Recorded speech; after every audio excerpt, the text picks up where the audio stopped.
Peace and welcome to the culture here on the Black Star Network. Folks, we got a great show lined up for you. First, we're going to give you a recap of yesterday's State of the Union address given by President Joe Biden. We got a couple of things that we need to point out from this message, the big takeaways. We're going to be checking in with the culture crew to get their thoughts about everything from funding the police to voting rights. There's a lot to cover, so we'll discuss it. Also, let's talk about how the Republicans have planned to ban another hair bill discrimination. Man, oh man, they just can't let us live. And of course, we're going to be talking about Girl Scout cookies, how Girl Scouts are now being berated for simply selling cookies. I'm going to give you the details on that story. So, all of that and a whole lot more on today's edition of The Culture, right here on the Black Star Network. Let's go.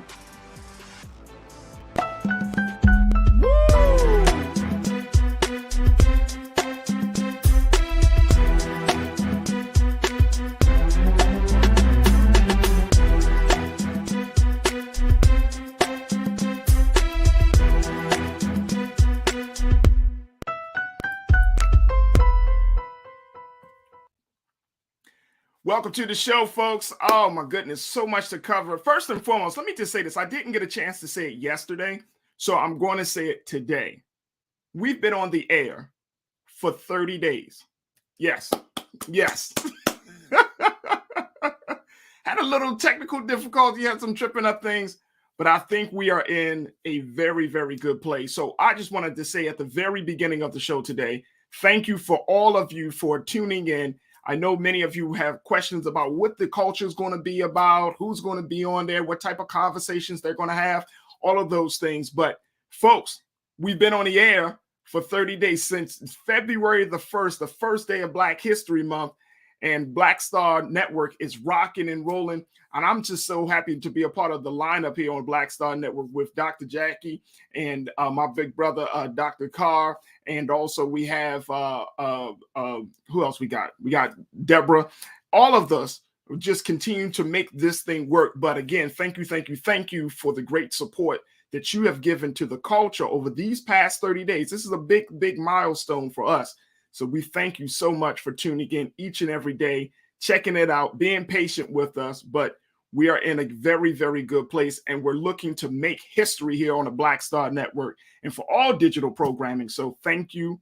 All right, folks. Now, today I wanted to talk about the State of the Union. Of course, this is the yearly address that's given by the president. And to give us an update about where we are, what is the state of the Union of the United States of America? Yesterday, President Joe Biden gave his ideas, his vision for where America is. Of course, talking about everything from Ukraine, the Russian-Ukraine war, talking about inflation and the economy, looking at how we can build back America better. And of course, talking about the historic Supreme Court nomination, Judge Ketanji Brown Jackson. But he also threw in a couple of other things that we're going to be discussing. He talked about voting rights. Just for a smidget, he talked about voting rights. Okay. He also discussed, or at least mentioned, funding the police. Wow. So we're going to get into all of that. But the big story, of course, is coming out of the United Nations, where the United Nations has moved forward on making sure that they are voicing their discontent with the country of Russia, looking at how this whole situation continues to play out. If you have not been keeping up to date, folks, Russia is slowly moving in on the capital of Ukraine, Kyiv. And there was a lot of talk about this 40-mile convoy that the Russian troops were walking. Well, that has been shortened down to about 15 to 20 miles outside of the capital themselves. But the Russian army is not stopping, even though there have been a number of innocent civilians that have lost their lives as a result of the attack on the country. Closer to the capital and some of the big cities of the capital, Russia is still moving forward. And that high detect alert that President Putin had put his team on, that hasn't gone down, folks. That has not gone down at all. As a matter of fact, it's still in place. But President Biden said yesterday that they are not going to, he doesn't plan to put any boots on the ground. It's for him, it's an economic game. It's about making sure that he lets Russia know that as much as you want to destroy buildings, we will destroy your economy. I want to pull up a couple of things here that I think that we need to kind of look at as it relates to this situation. But as I mentioned, the United Nations have come out and have approved a resolution demanding that Russia end the invasion of Ukraine. Now, there have been a number of countries that have signed on to this situation, folks. The vote came after a series of speeches during which the majority of the country called on Russia to end the violence. According to the Ukrainian ambassador, to the UN, he urged countries to vote in favor of the resolution in an emotional address that ended with applause from the chamber. Now, how many countries are we talking about? Ultimately, the resolution passed overwhelmingly by a vote of 141 to 5, with 35 abstentions. The 5 countries that voted against it, well, obviously, were Russia, Belarus, Syria, North Korea, and Eritrea. The 35 countries that stood on the sidelines, those 35 countries, and if you look at the history of foreign policy in the foreign affairs, relationships play a huge role in this whole process. Relationship that Russia has with other countries. We've been talking about it with Dr. Gerald Horn. Relationships with China, relationships with Syria. A lot of countries have decided not to move forward, but that did not stop the resolution from being passed. And so the UN is putting its foot down and saying enough is enough. Now, the big question is, will Russia listen? Will Russia listen? I want to bring in Culture Crew member Rashad Staten, who is going to just to give us his insight about this. And I'm going to break it down some more, what other things that the president talked about in his State of the Union address. But let's bring Rashad in. Rashad, thank you so much, dear brother. How are you today? I'm blessed and favored, brother. Thanks for asking. I'm wishing the same for you and yours. Oh, absolutely. Absolutely, brother. We are all good on this side. Rashad, Talk this to me, State of the Farajii. Union, first and foremost, the State of the Union, it went through a couple of iterations. Of course, the Russian-Ukraine war was not a part of the agenda for the State of the Union, since the president and his cabinet have been planning to give this speech late last year, but it now is a part of it. Some people said that it was sort of like, you could tell it was like pieced together. He had a one message for Russia dealing with the Russian-Ukraine war, and then he had another message to deal with the issues and challenges facing Americans. But do you feel like that the president really speaks to or spoke to the interest and to the needs of the American people, first starting with this Russian-Ukraine conflict? Yeah, I want to step back one and just like you said, honor the fact that we just finished up Black History Month, but history in itself is always celebrated around Black Excellence 365. And just to attach to that to what we just saw yesterday is the idea of, the State of the Unions themselves weren't initially historically started with an idea of speaking to the American people that we want to honor, our great sister there.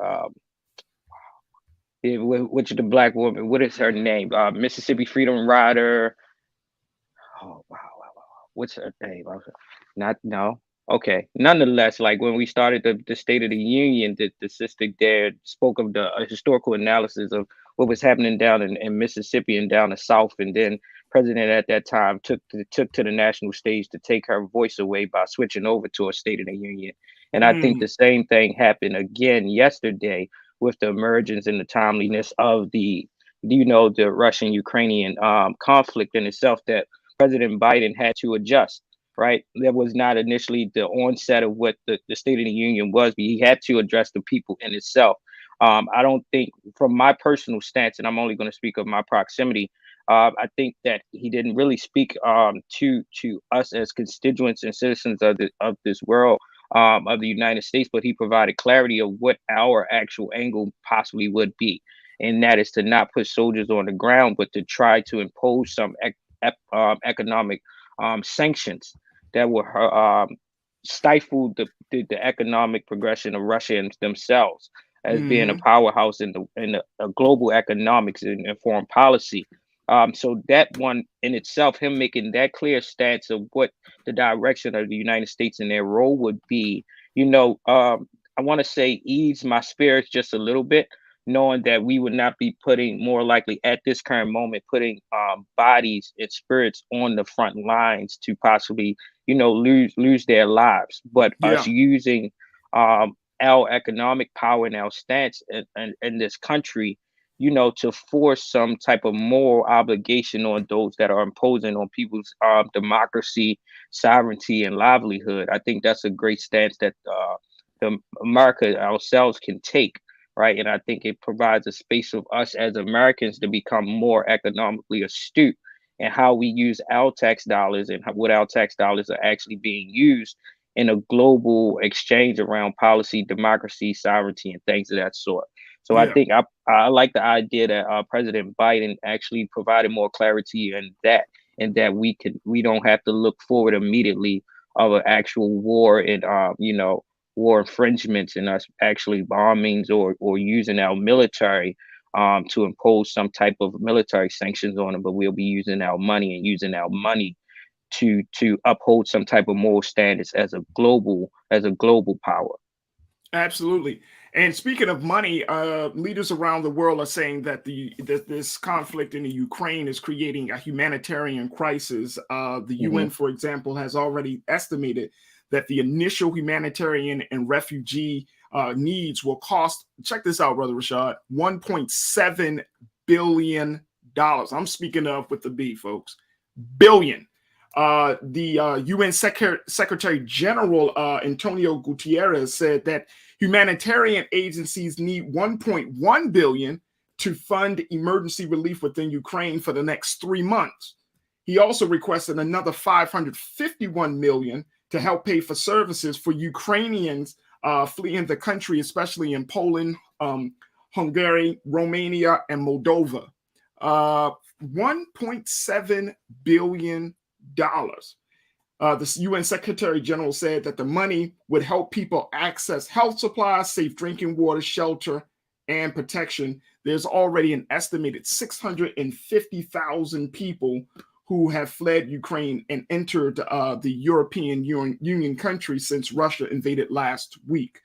Um, that is a lot of money, and if things continue to happen, which I foresee is happening. It doesn't look like President Putin has retreated, even though this resolution has come out from the United Nations. Nothing really has changed on his mind. I think he's dead set on moving into the capital and destroying whatever he needs to destroy to get his point across that he's going to take over this part of the world. Yeah. Um, what's your take on that? I think our ambassadors and the different ambassadors representing the different countries across the UN and himself said it, that this is a one man's war, right? He has a sternness and a stubbornness that he wants to do what he wants to do, and at that point, the unintentional and intentional consequences will be based off of his own dictator or tyrannical leadership that he wants to impose and take away the sovereignty and the democratic, structures of Ukrainians, right? And to see the cost analysis of trying to bring some type of humanitarian needs and supports at 1.7 billion, when you're looking at monetary costs of military and war in itself, that's pennies to a dollar, right? Yeah, It sounds like a lot, but when we talking about this level of military and foreign policy relations, that's usually around a normal ballpark. So I think it's one. I'm curious to see how this money is actually going to be beneficial to all persons across this humanitarian and this color line, right? That we see that everyone has been displaced, everyone or already has been directly impacted, to the American economy within the last 2 weeks, to now the Ukrainian people themselves, but also You know, is this money going to actually help with the, the humanitarian needs of Africans that are in Ukraine? Right, we're Yep, starting to see an emergence of videos and things of that sort that's saying that a lot of us Africans that are in these European Union countries, but also specifically are in Ukraine, are not getting the same supports, the same needs, and that we are seeing racism again rear its ugly head. Right. So then absolutely. where's the accountability to earmark, okay, this amount of money is going to go to the darker hue people that's being impacted globally around this issue. And that's where my heart and my passion and my mind is looking towards. How do we look at the I's and cross the T's of that dollar amount and see that it's going to correlate to all persons, white, black, brown, yellow, green, blue, and whatever else that we show up as.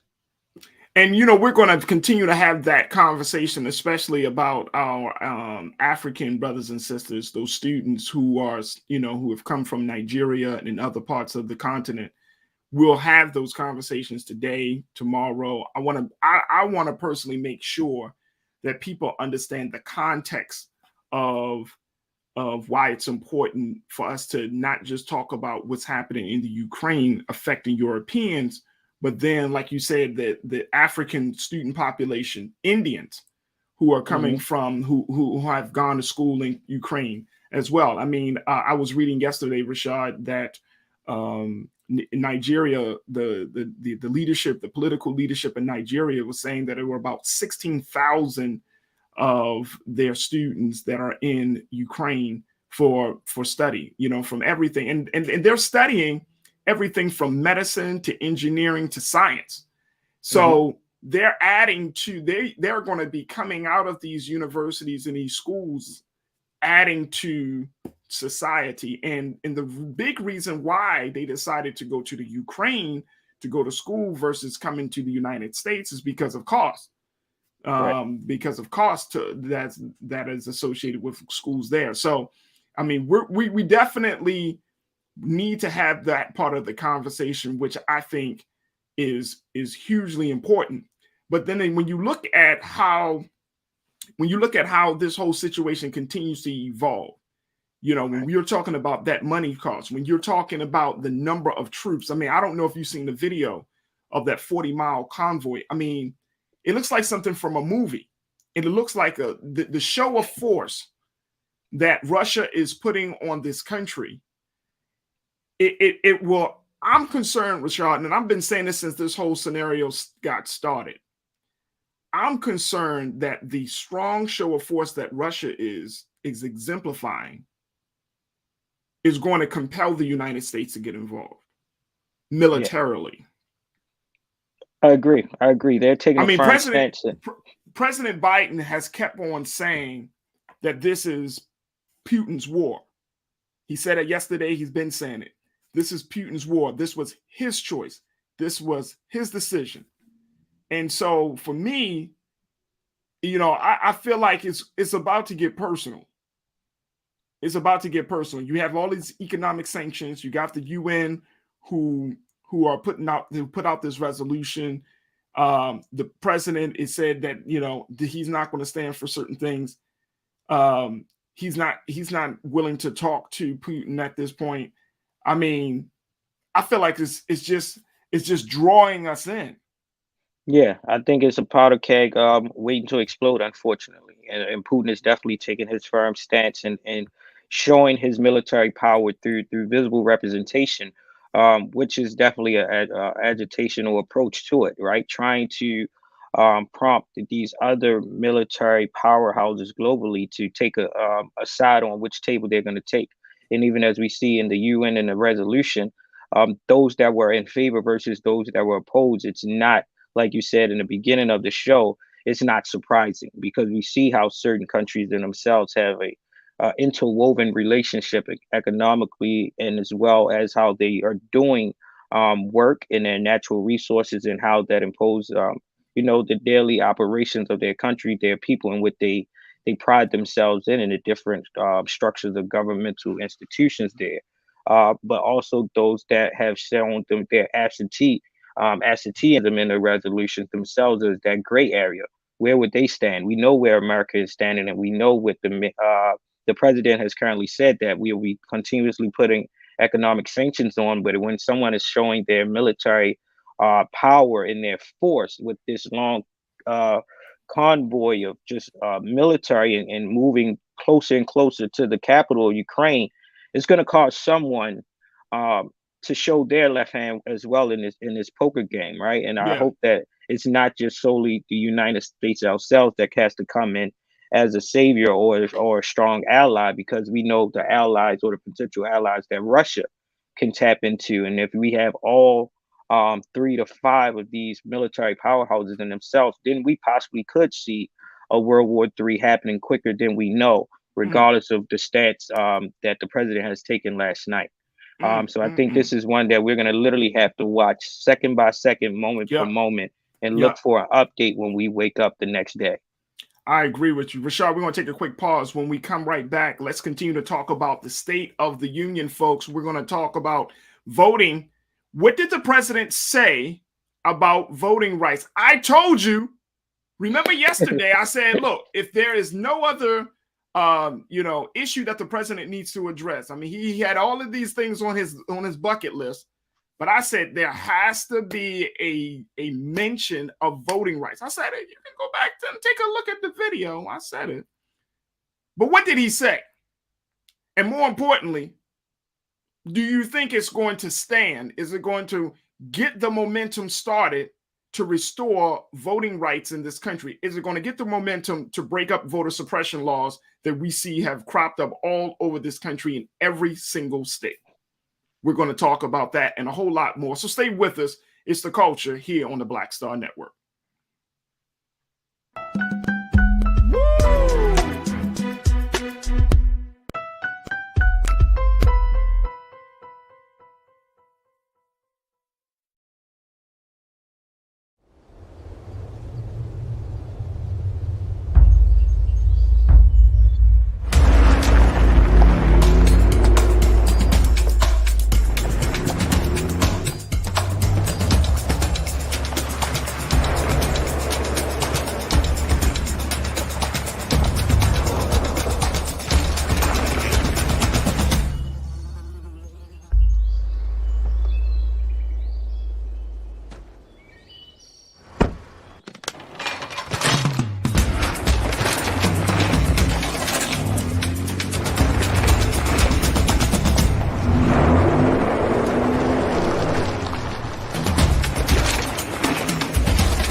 Don't you think it's time to get wealthy? I'm Deborah Owens, America's Wealth Coach, and my new show on the Black Star Network focuses on the things your financial advisor or bank isn't telling you. So watch Get Wealthy on the Black Star Network.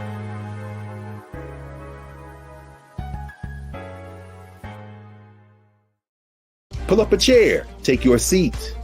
The Black Tape with me, Dr. Greg Carr, here on the Black Star Network.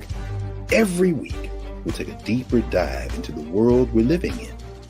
Join the conversation only on the Black Star Network.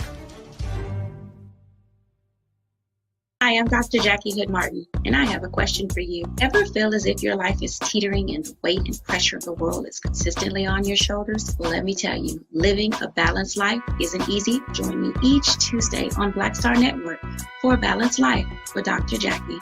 We'll laugh together, cry together, pull ourselves together, and cheer each other on. So join me for new shows each Tuesday on Black Star Network, A Balanced Life with Dr. Jackie.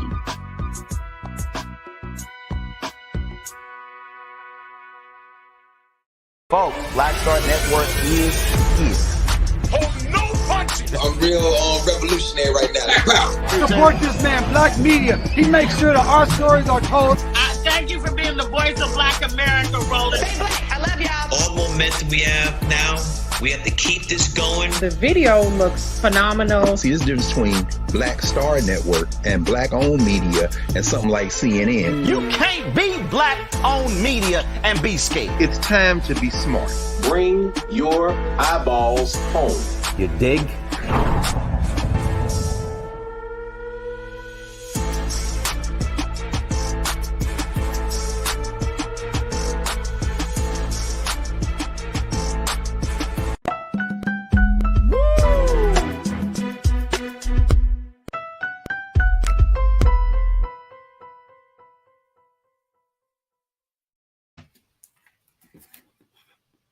Folks, next, we've been talking about the State of the Union given by President Joe Biden today. We've been checking in with Culture Crew member Rashad Staten to give us his thoughts and insight about this, about what the president said. And the president covered a lot of issues, but we just wanted to have a few takeaways, some things that I think that are really crucial to where we are right now in this country, where Black people are, where marginalized communities are in this country. Yes, we know about the Ukraine-Russian war. We know that. And we're keeping our eye on that. But let's talk about one of the big domestic issues in this country, which is voting rights. Voter suppression laws are popping up all across this nation. And what we're seeing is an all-out concerted effort to stop, to block, and to redirect the vote. We're seeing gerrymandering strategies taking place in major states that will allow Republicans to gain the votes that they need and to get the power and leadership that they desire. Now, why am I putting it just that in that terms? I generally don't use us versus them terms when I'm talking about things, because it's not just about one person or one group of people. But we are seeing a party that is shifting the conversation. We are seeing a party that is so desirous of power that they're doing all that they can to undermine something that many people are saying is the very foundation of democracy, which is the right to vote. So let's hear what President Biden had to say in his 62-minute, 6,500-word speech from last night, the State of the Union on voting rights. Check this out. The most fundamental right in America is the right to vote and have it counted. And look, it's under assault. In state after state, new laws have been passed. Not only to suppress the vote, we've been there before, but to subvert the entire election. We can't let this happen. Tonight I call on the Senate to pass the Freedom to Vote Act, pass the John Lewis Act, Voting Rights Act. And while you're at it, pass the Disclose Act so Americans know who's funding our election. That's just it. That's it, Mr. President. Just pass it. Hey, and while you're at it, that's it. That's all we get for voting rights. 6 weeks ago, folks, y'all remember the president was down in Georgia talking about how important voting rights were. He talked about how he wanted to bust up the filibuster. Remember this?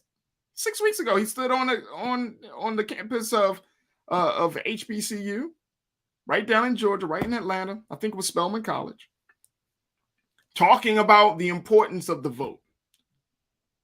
Now there is very big concern from voting rights activists from across the country saying the president didn't say enough about voting rights. Here we are in a very, very critical election year. Yesterday, Texas had their election, right? So it comes down to Governor Greg Abbott and Democratic challenger Beto O'Rourke. That kicked off the election season for 2022. But what it doesn't do is ensure that people will have the opportunity to cast a vote. And what we got from the president in that simple 1 minute and 2 or 3 second excerpt was just something that we've all been saying, pass. Mr. President, you didn't use your bully pulpit. You didn't use that great podium that you stood in front of and not just say pass it, because we've always been saying pass it. I mean, it's the right thing to do. But what about really bringing it home, driving it home, really stating the case that if people don't vote, regardless of what happens in this country, that democracy will fail, that the American experiment will fall apart?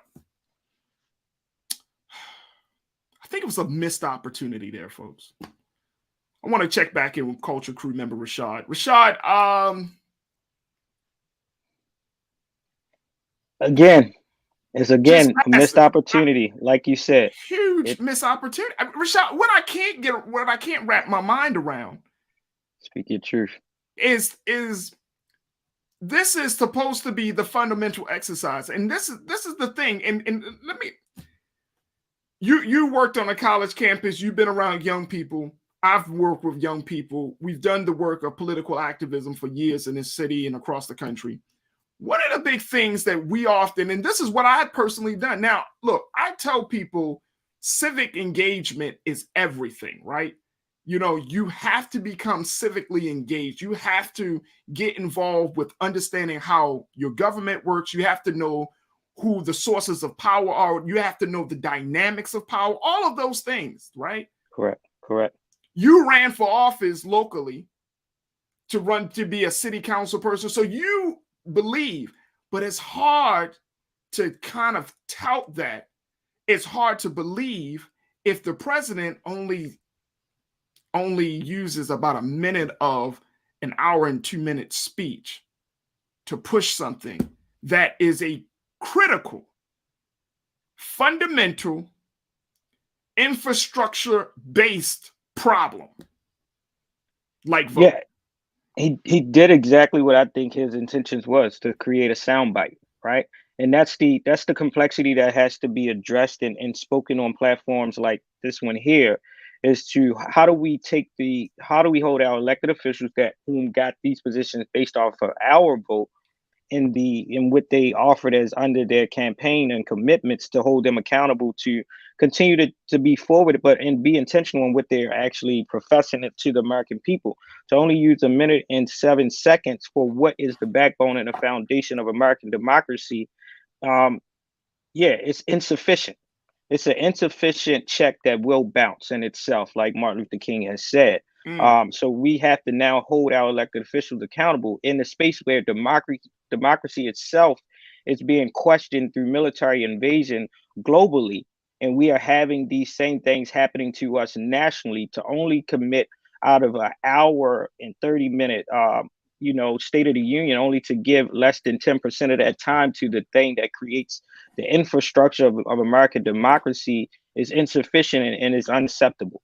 One, because it just has a soundbite where it's going to go as a viral sensationalism, but it holds no one accountable from the federal down to the state and the local governments to put in place infrastructure systems and how to protect the American citizen to retain their voting power, but also be informed of how they can hold themselves accountable to be civically engaged.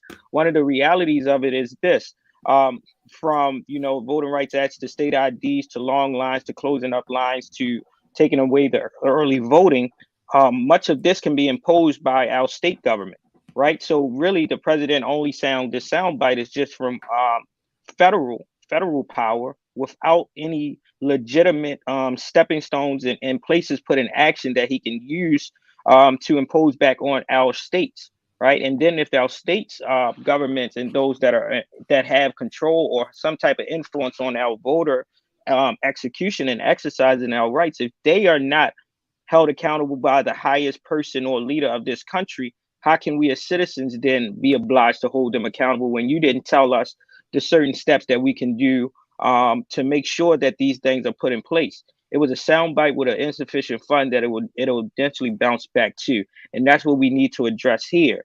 From him speaking on an HBCU campus, which is of symbolic representation, to now having the State of the Union where everyone is tuned in nationally and globally in the time of a wartime, it just doesn't sit well with me, right? And I'm not content with the idea of what he just said, because now it has to be education going into it, and to see that you use this word and you acknowledge our great ancestor now of John Lewis for the John Lewis Voting Act, seeing that he was the youngest of the big six that helped bring around the Voting Rights Act. It's actually dishonorable to the name and the fight that this man has done for his entire life.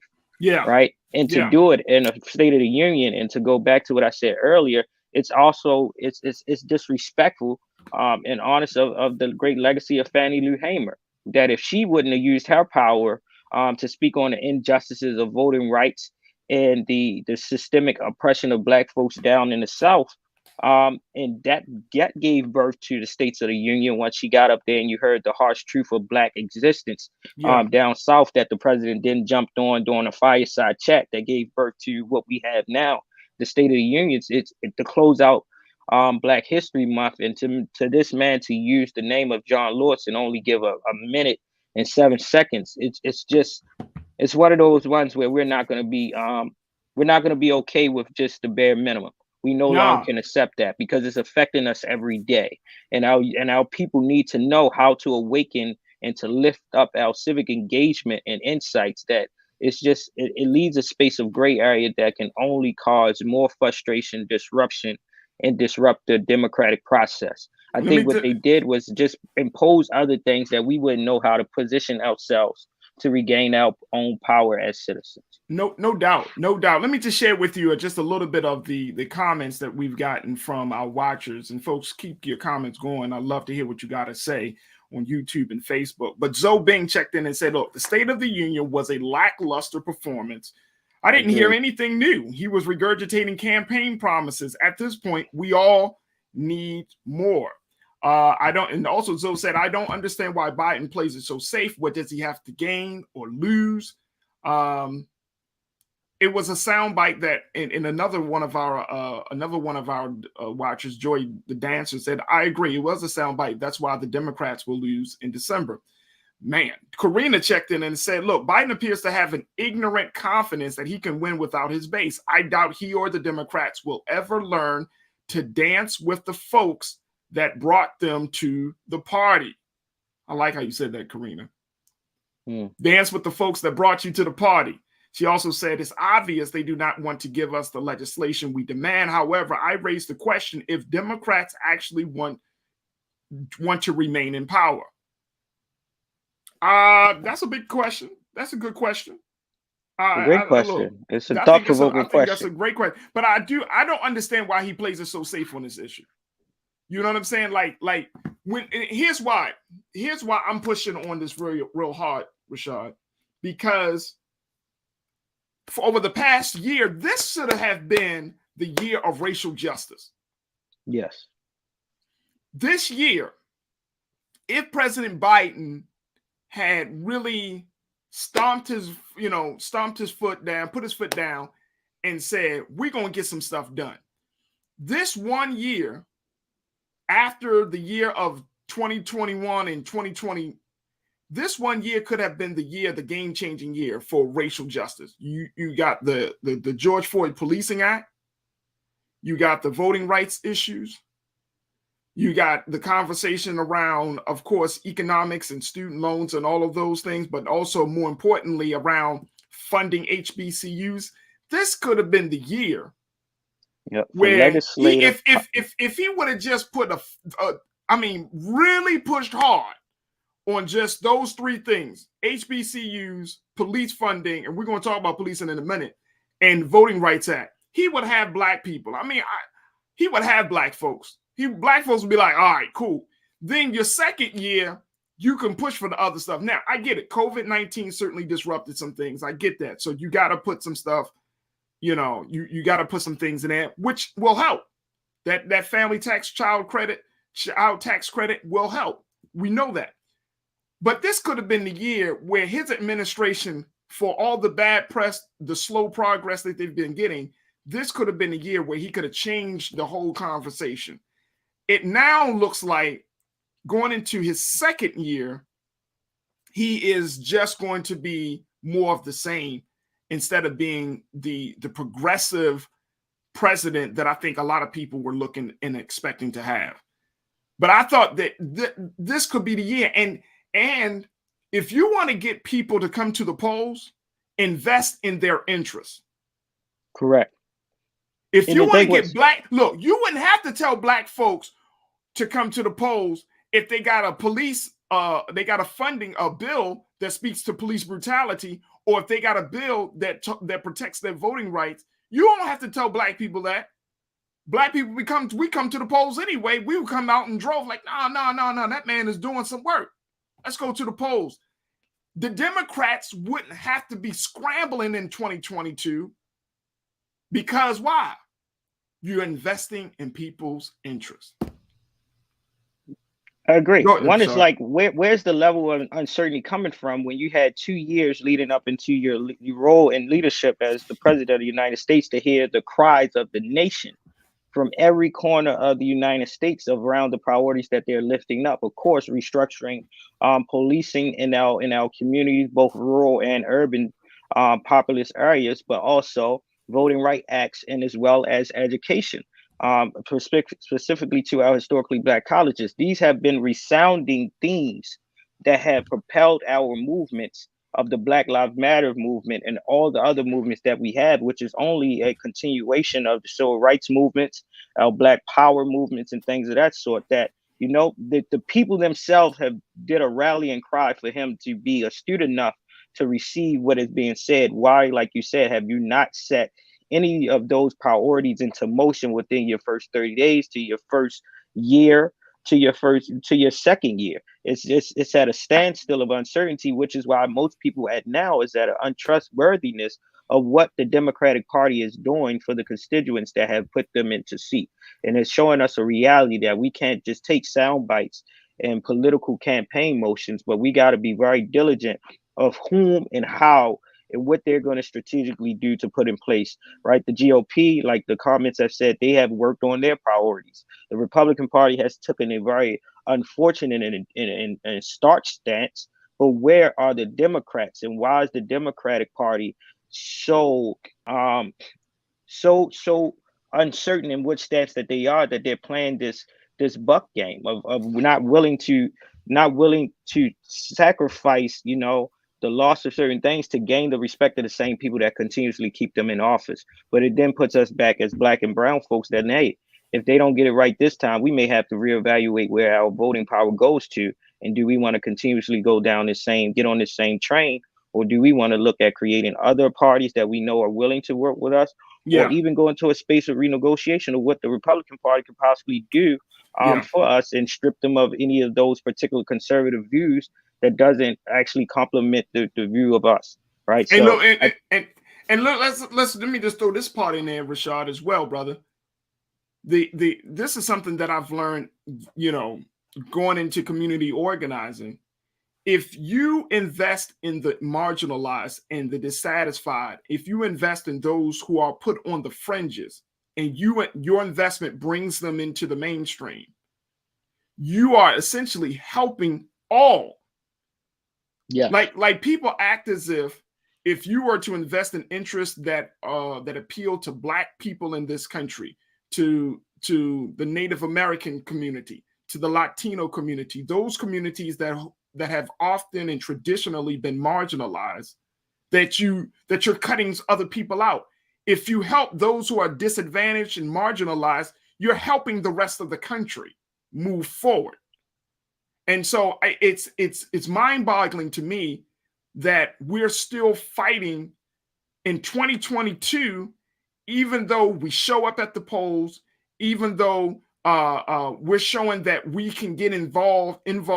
We serve as the consciousness of this country in a lot of different ways. I'm speaking of as a community, as a people, as a nation. We serve as the consciousness of this country.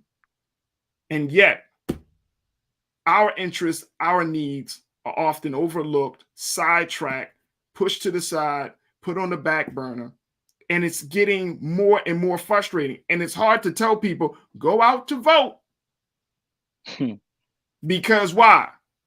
When the next generation asks you, an 18-year-old asks you, why should I vote? It's your duty. How long you been voting? All my life. Did you gain anything from it? Yep. What is there to show? Look, we got to take a quick pause. When we come back, we're going to talk about one more element of this State of the Union speech, folks. A lot to get to. Stay with us. It's The Culture here on the Black Star Network.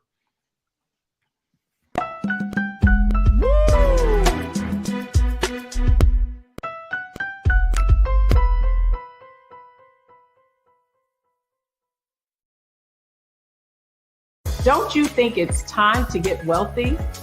I'm Deborah Owens, America's Wealth Coach, and my new show on the Black Star Network focuses on the things your financial advisor or bank isn't telling you. So watch Get Wealthy on the Black Star Network.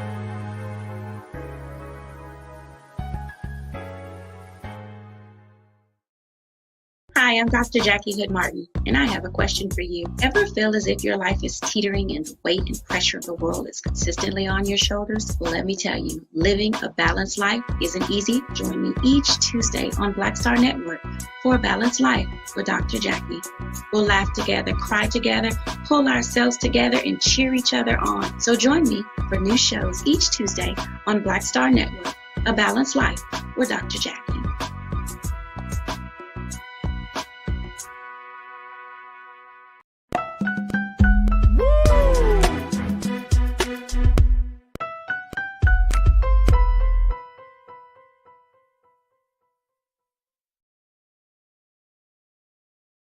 All right, folks, welcome back. We've been talking about the State of the Union, having a conversation about some of the big takeaways from the president's message last night. I've been talking to Culture Crew member Rashad Staten to get his thoughts on this.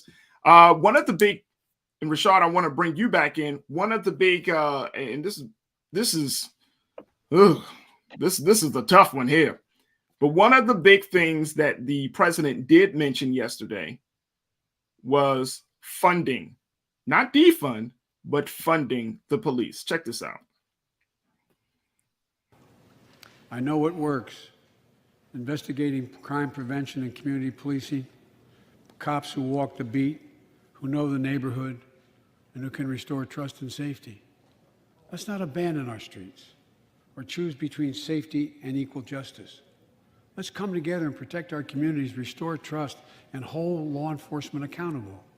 That's why the Justice Department has required body cameras, banned chokeholds, and restricted no-knock warrants for its officers. That's why the American Rescue Plan that you all provided $350 billion that cities, states, and counties can use to hire more police, invest in more proven strategies.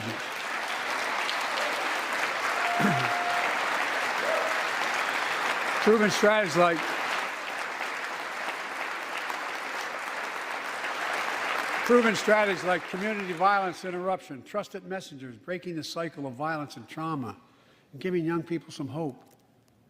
We should all agree the answer is not to defund the police, it's to fund the police. Fund them. Fund them.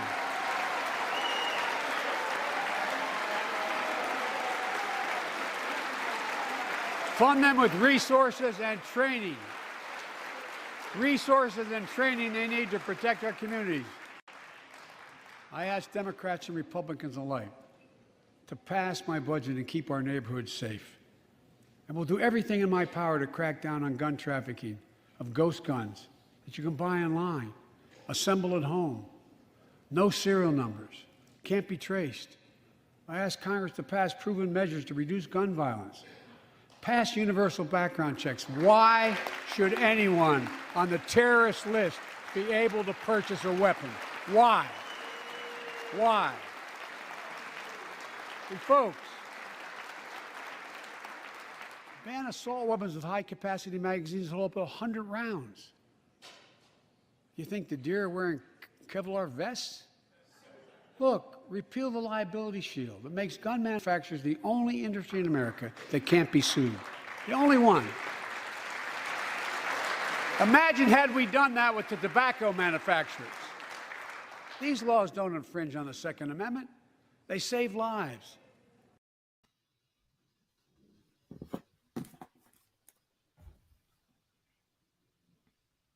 I'm just waiting for the part where he talks about police brutality.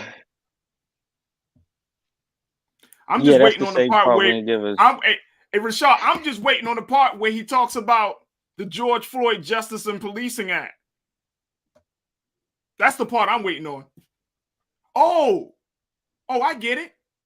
He never did. He never used that bully pulpit to push a piece of legislation that could change how we do policing in this country.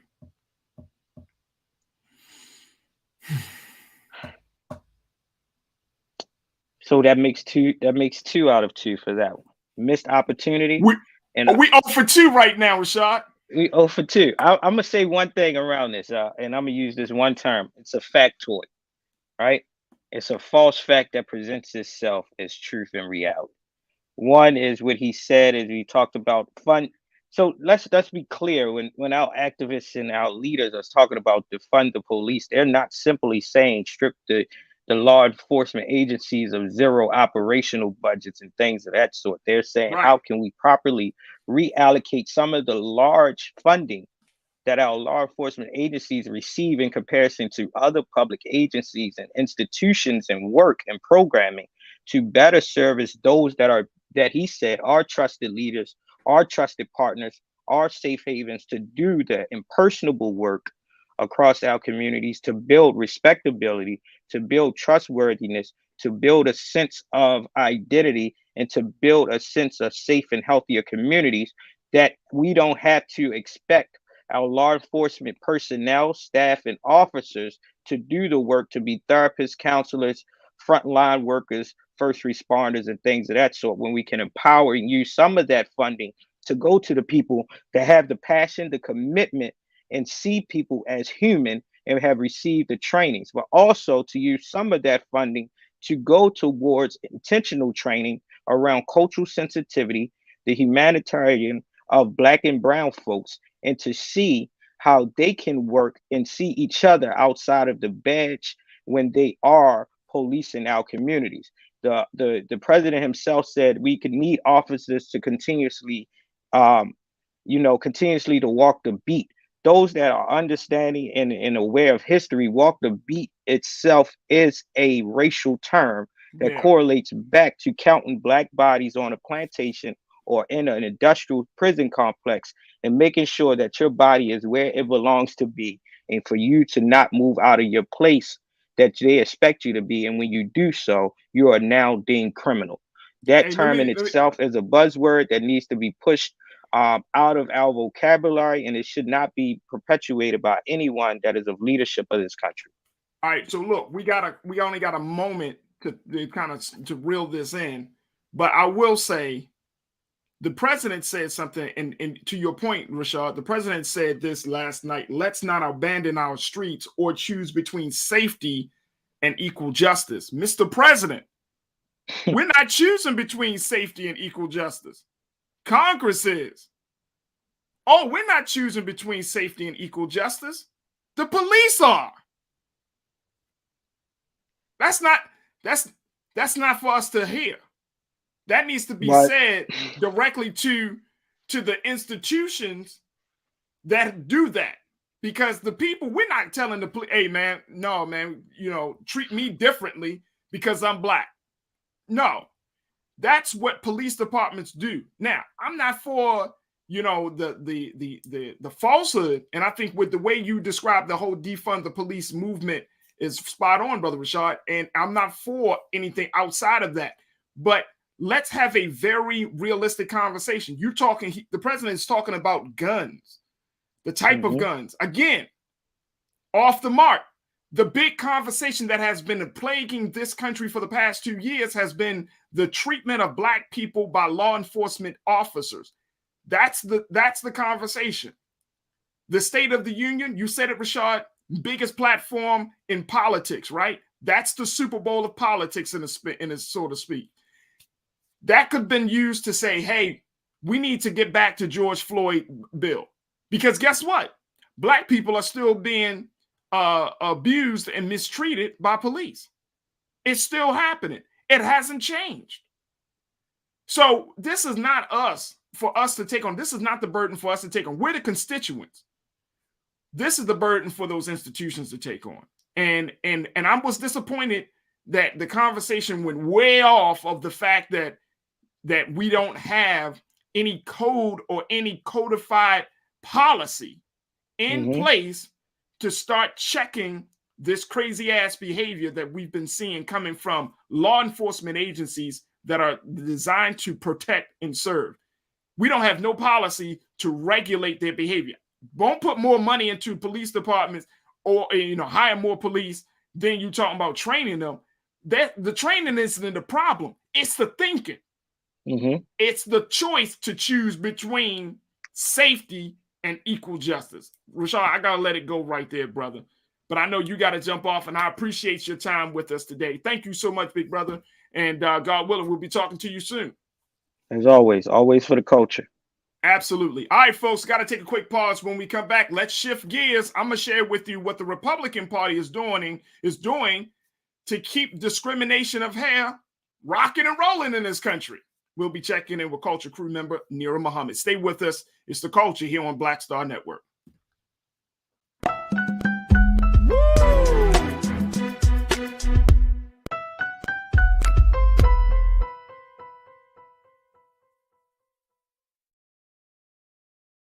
Don't you think it's time to get wealthy? I'm Deborah Owens, America's Wealth Coach, and my new show on the Black Star Network focuses on the things your financial advisor or bank isn't telling you. So watch Get Wealthy on the Black Star Network.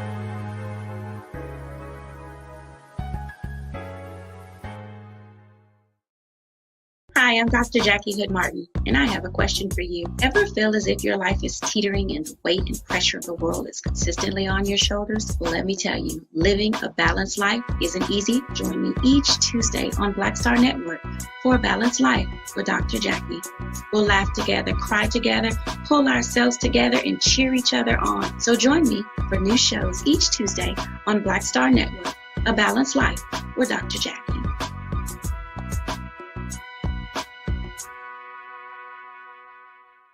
Pull up a chair, take your seat. The Black Tape with me, Dr. Greg Carr, here on the Black Star Network. Every week, we'll take a deeper dive into the world we're living in. Join the conversation only on the Black Star Network.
Welcome back to the second hour of today's show, folks. The Culture here on the Black Star Network. The first hour, we just kind of broke it down, has a few takeaways from yesterday's State of the Union message that was given by President Joe Biden. And hopefully you found the conversation to be enlightening, but more importantly, it will encourage you to want to stay involved and most importantly, stay informed. So that conversation with Culture crew member Rashad Staten, we appreciate that.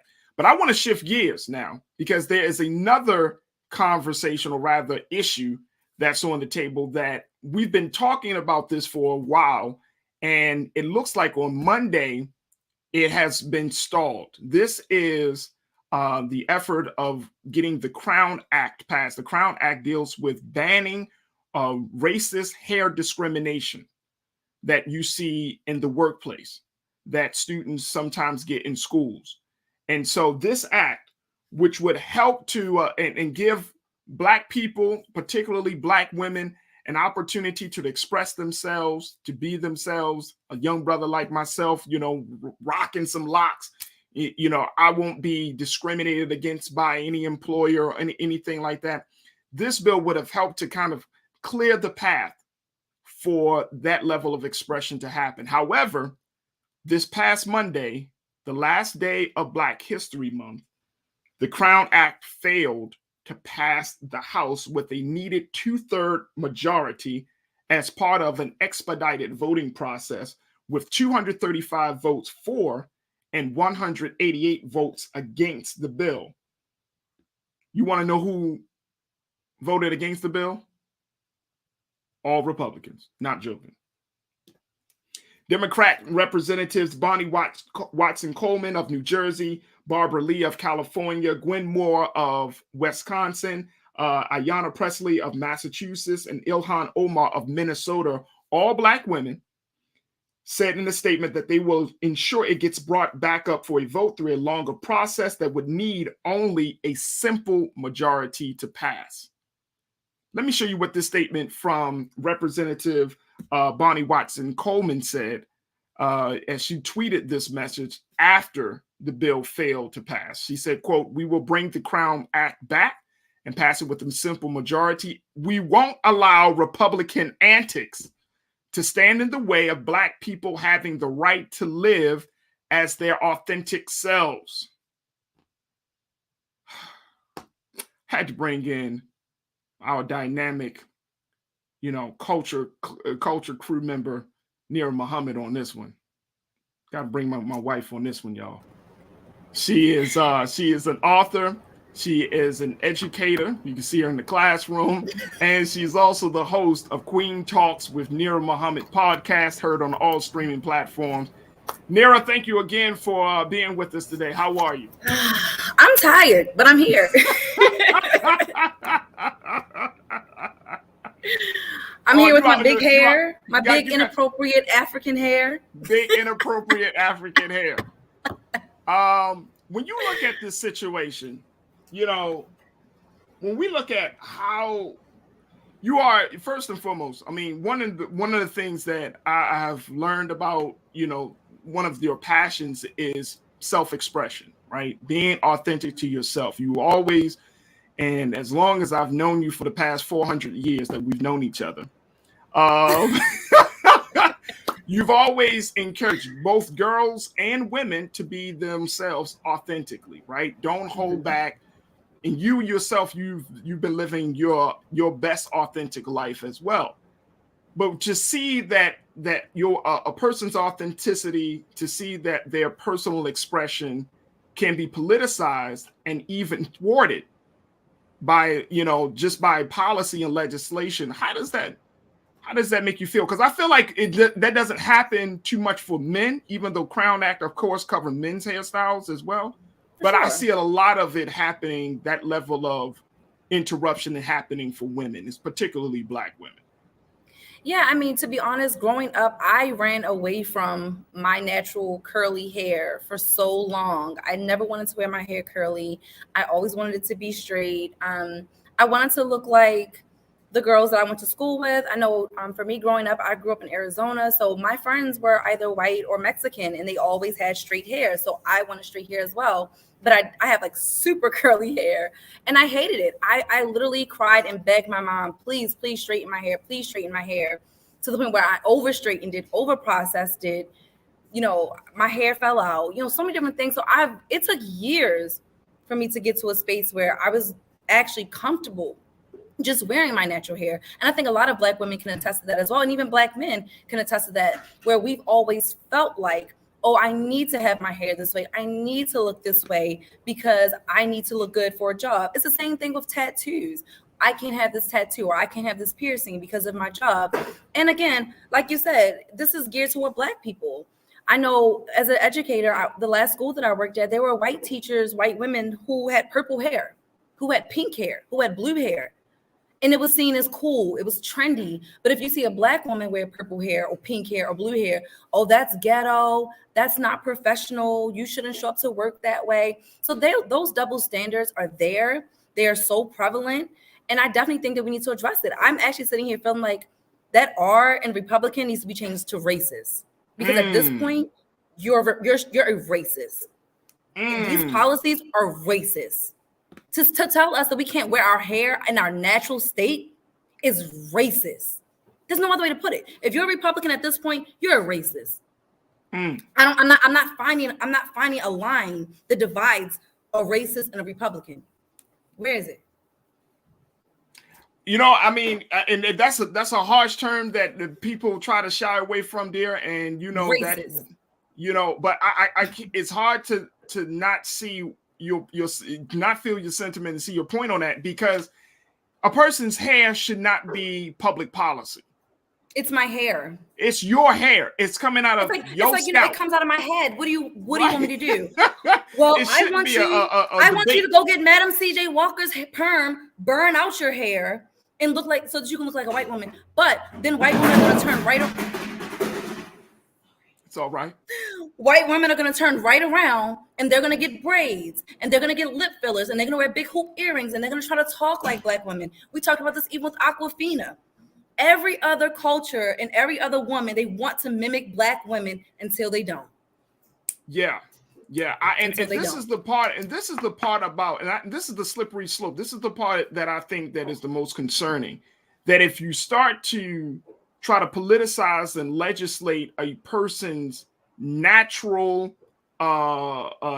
features, then where does it stop? You know what I mean? Like, where does it stop? So are you going to start to say, well, look, you can't have tattoos, or you can't have piercings, or you know what I'm saying? Like, you know what I do? I personally, Farajii, I equate you talking about my hair. You're equating that to my skin. It's that simple for me.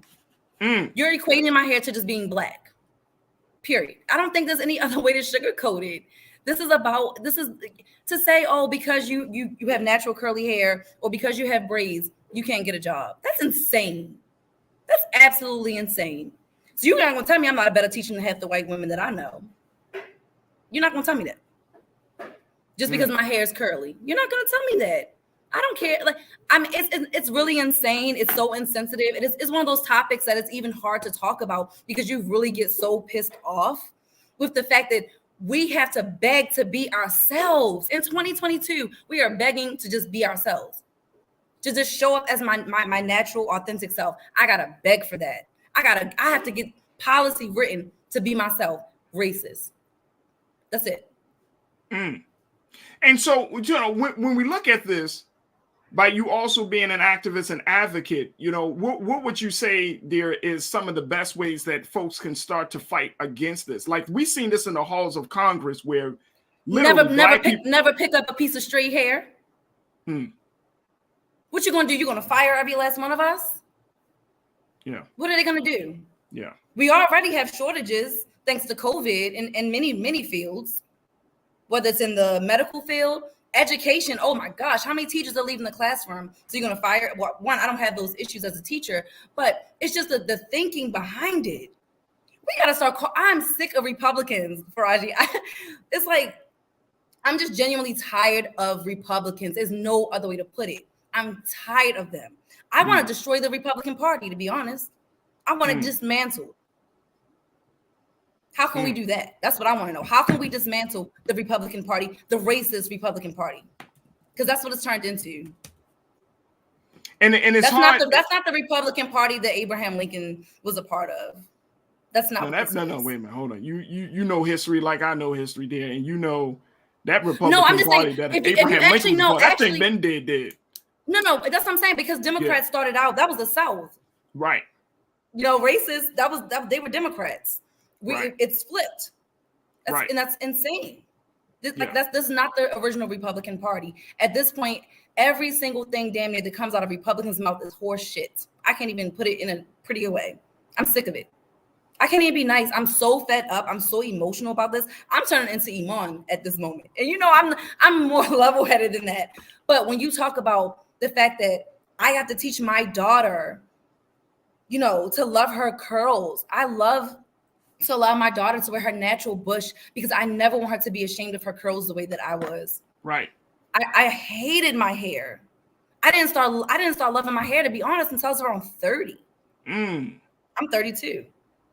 I've only been wearing my natural, and you can attest that, Farajii. I've only been wearing my natural curly hair for about 2 years now. Yep. That's real. And it's something to see. If you have, and this is to all of the wonderful sisters that are watching us today,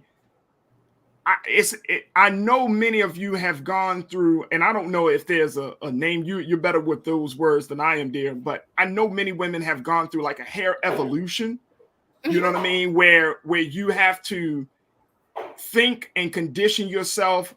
You have to break away from the traditions of that you grew up under at first, when you went at mom's house or grandma or around auntie.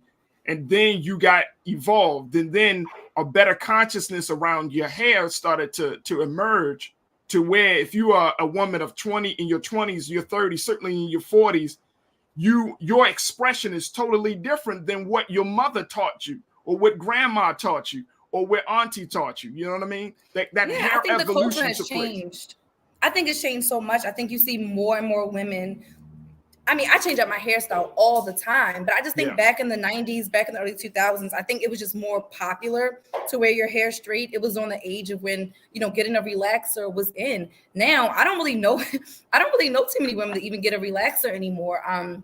I never needed a relaxer, even when I wore my hair straight, but I wanted one because I wanted my hair to be so straight.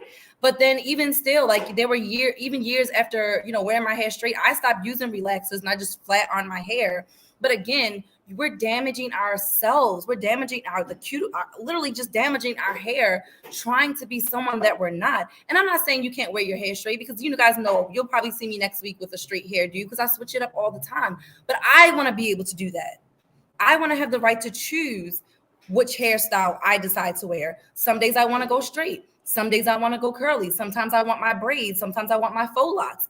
Yeah. I have the right to choose how I look, just the same way white women do. And if they can't get the same hairstyles as we can, I am so sorry, but that does not give you the power to say, well, because I can only wear my hair this way, then you can only wear your hair that way.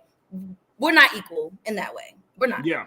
Let me go to some of these comments. Pastor Dave checked in and said, our women's beauty is their hair. A black woman's hair in the motherland showed rank as well as beauty. That's my opinion. Yes, blessings. Pastor Dave, thank you so much for your comment. Let me see here. Tiny said, it doesn't stop. It gets worse. I refuse to straighten my hair anymore. I also have been wearing head wraps since 2020.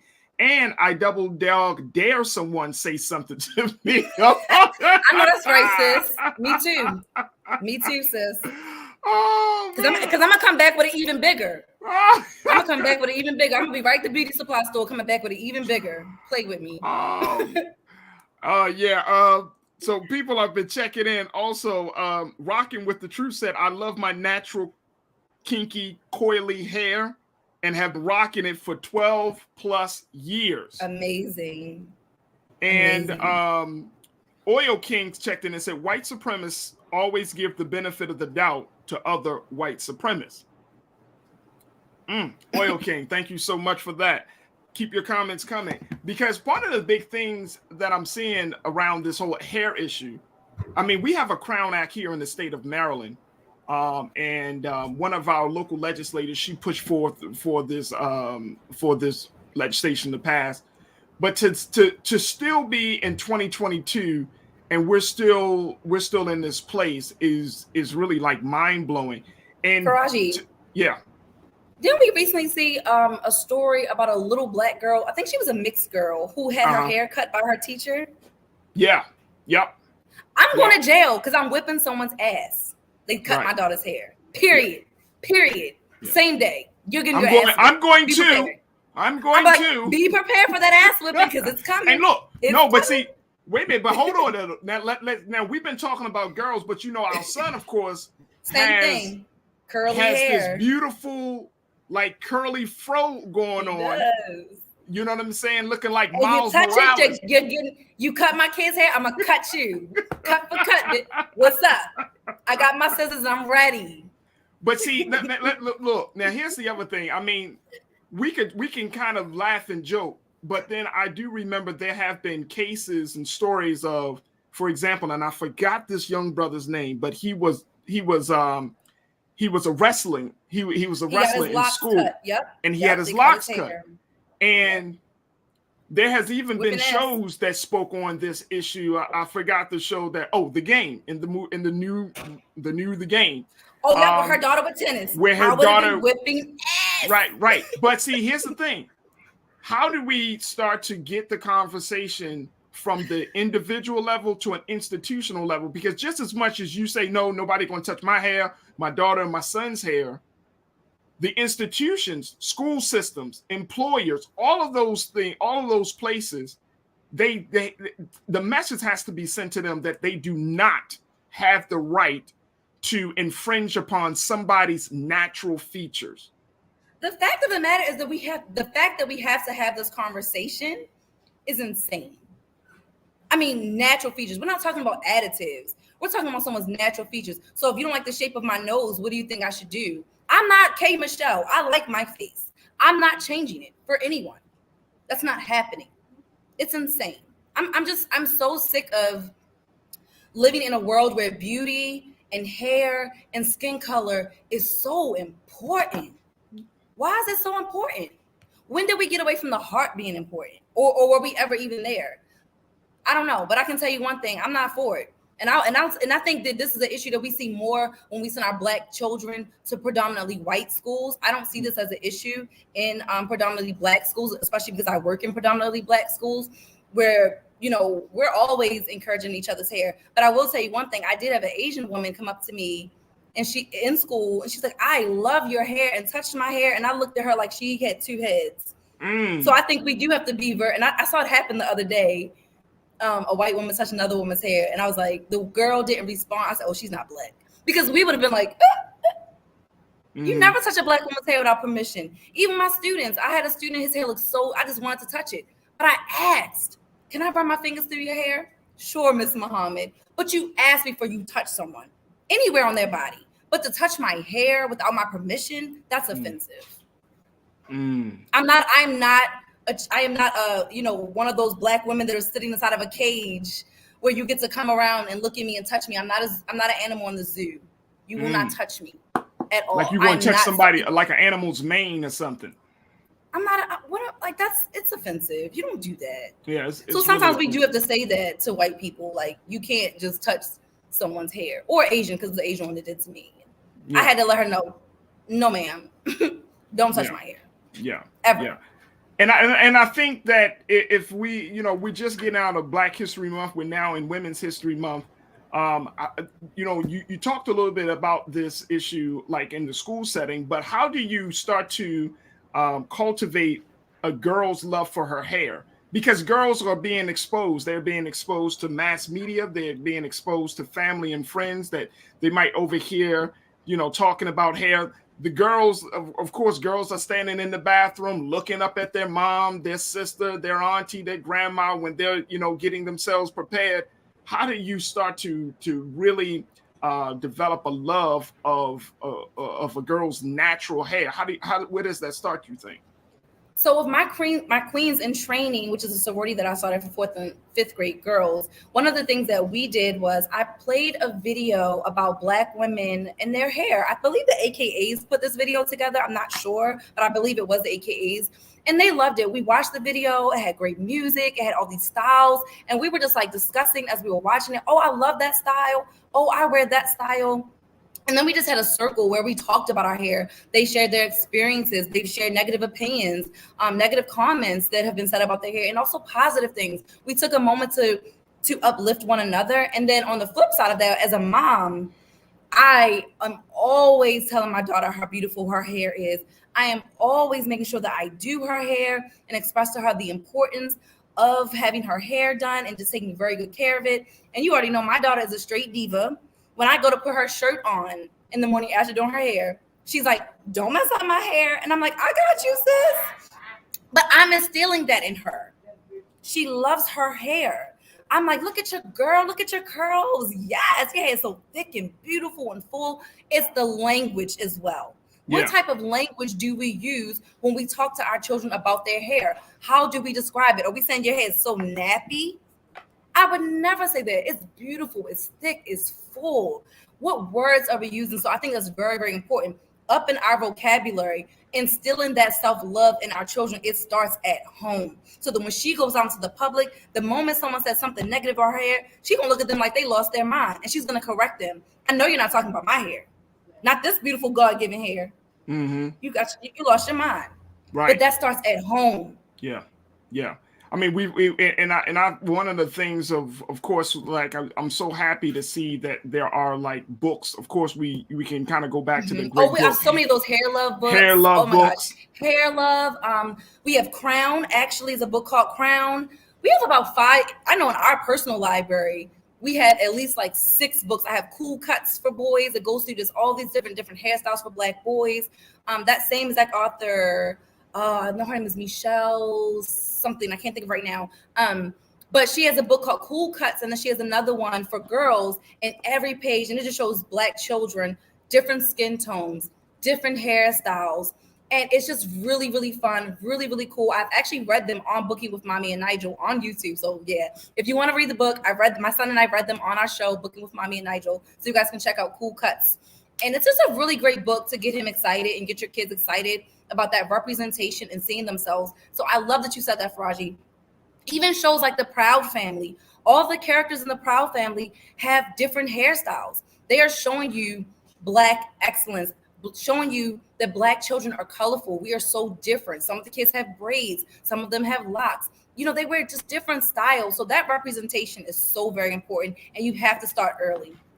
Absolutely. And you're talking about the author, Michelle Renee Rose. She yes, wrote the book. I couldn't think of it for a moment. Right? Thank you. It's all good. Cool Cuts. I have so cool many books curls. in my head, I can't always remember. It's cool. It's fine. But Cool Cuts and Cool Curls, the book for hair for Black boys and Black girls. Let me just share with you. Tiny's checked in and said, this white guy I worked with touched my daughter's afro when she came to my job to see me. And man, I thought I was going to have to pull her off of him. I stepped in and was like, don't touch her hair. DeAndre checked in and said, look, they view their approach on Black hair as petting you or, oh, your hair is so exotic, etc. Yeah, that's how I felt, Farajii. I felt like I was a dog when she touched my hair. I'm like, am I a dog? Right, absolutely. Petting me like I'm a dog. It was so offensive. She wasn't trying to be offensive, but it was offensive. Yeah. And DeAndre also said they don't think they have to ask to touch your hair, let alone your hair. They ask to touch your person, let alone your hair. Facts, Nira. We definitely have to do away with that slave discriminatory term of calling our people's hair nappy. Absolutely. And I think you know, you and I, we always talk about this, the power of language. Language is everything when you're trying to change the culture or change the attitudes and thinking of people. So language is critical. It's absolutely pivotal that we use different terms. Instead of saying nappy, we should say natural. Instead of saying something is rough. Or you could say coily. You could even say coily. Your curls are so coily. You know what I'm saying? Instead of we using saying kinky, and some of our people, we embrace the term kinky, but you just say, you know what I mean? Your hair is just different. Everybody's hair texture is different. It's fine. It's all good. But guess what? It's still beautiful. Listen, I'm going to throw it out there. Go ahead. Anyone who is complaining about having, thicker hair, embrace it. Because I can tell you one thing, having thinner hair can be a nuisance.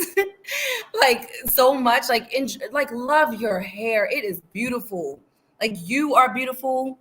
And that goes to the brothers as well, because brothers go through it too.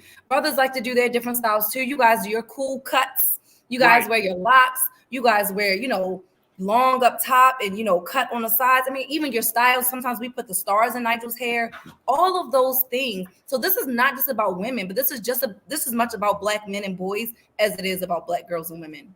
There it is. Folks, we got to take a quick pause. And Devonta's said, I'm so glad that you all are talking about our hair. You're absolutely welcome. Look, we got to take a quick pause. When we come back, let's talk about Girl Scouts. I know that's a favorite thing for you, Nira, Girl Scout cookies. But do you know that Girl Scouts are now being berated? There are now people that are complaining about Girl Scout cookies. I'll tell you why. And later, we'll just talk about what Lauren London had to say since the death of her love of her life, Nipsey Hussle, and some of the big lessons she learned. So stay with us. A lot coming at you on the final 30 of The Culture right here on the Black Star Network.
Hi, I'm Dr. Jackie Hood Martin, and I have a question for you. Ever feel as if your life is teetering and the weight and pressure of the world is consistently on your shoulders? Well, let me tell you, living a balanced life isn't easy. Join me each Tuesday on Black Star Network for A Balanced Life with Dr. Jackie.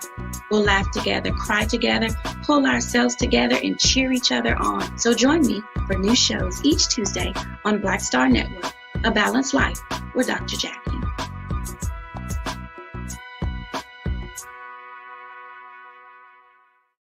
Pull up a chair, take your seat. The Black Tape with me, Dr. Greg Carr, here on the Black Star Network. Every week, we'll take a deeper dive into the world we're living in. Join the conversation only on the Black Star Network.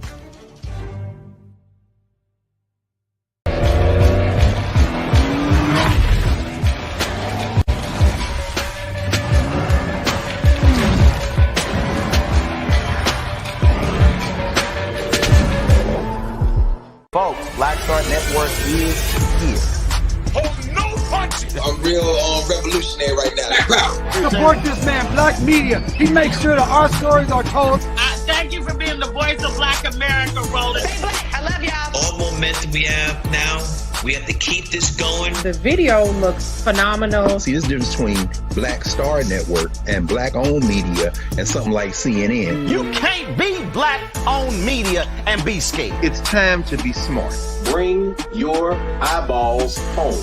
You dig?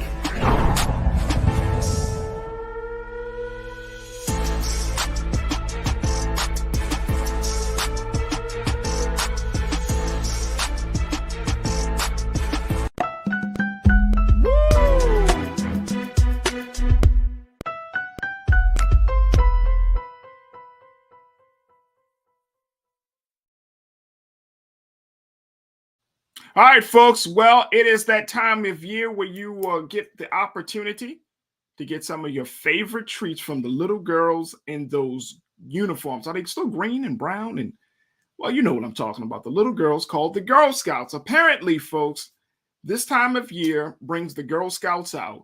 And as they do each and every year, it's an opportunity for them to raise funds for various programs and activities to keep certain Girl Scout camps going. Now, the problem is that Girl Scouts have now become the target of berating, and harassment. Children as young as 5 years old are being harassed about their cookies. Now, what can possibly be said about the cookies?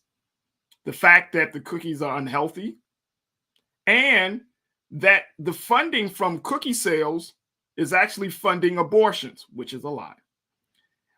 We want to continue to have this conversation with Culture Crew member Nira Muhammad, host of Queen Talks with Nira on all streaming platforms. Nira, I want to really kind of just share with you just a little bit around this story because I find it to be absolutely interesting that Girl Scouts, which is known for its camaraderie, its sisterhood, its, of course, for those who have been a part of the Girl Scouts, they know that you can learn all types of skills and all of those things. But the big thing about them is the cookies, the cookie. They love them cookies, and we can do that. However, in a recent post about the cookie seller harassment, this has gone viral on social media. People are seeing that there are a number, and I'm saying Girl Scout parents are saying that there are a number of people who are coming up to their little daughters, to their nieces, to their granddaughters, and harassing them about the cookies. The big thing is, of course, are the cookies healthy? Who cares? Are the Takis that kids eat every day for breakfast healthy? Absolutely not. But we're not talking about that. Or the honey buns I see kids coming here with every day, or gummy worms or gummy bears and all the other trash that these kids are eating for breakfast. But you're gonna take away my Girl Scout cookies? Yep. Girl Scout cookies. A lot of people, there have been a number of comments about weight and diets, and a lot of adults. Check this out. This is coming from adults, not from other children. This is coming from adults that are killing the self-esteem of these little girls simply trying to sell cookies. This is the sad part about this. Let me just tell you the sad part. It's like going up to a child's lemonade stand and be like, you know what? This is terrible. You put too much sugar in this. You lemonade. Put too much sugar. I got a question. So is Mars livable yet? Can I go to Mars at this point? Because I'm sick of Earth. I'm sorry. Can we go to Mars yet? Because Earth is just ghetto. Can we just? The moment that they started coming after little girls for selling Girl Scout cookies, something is wrong with the world.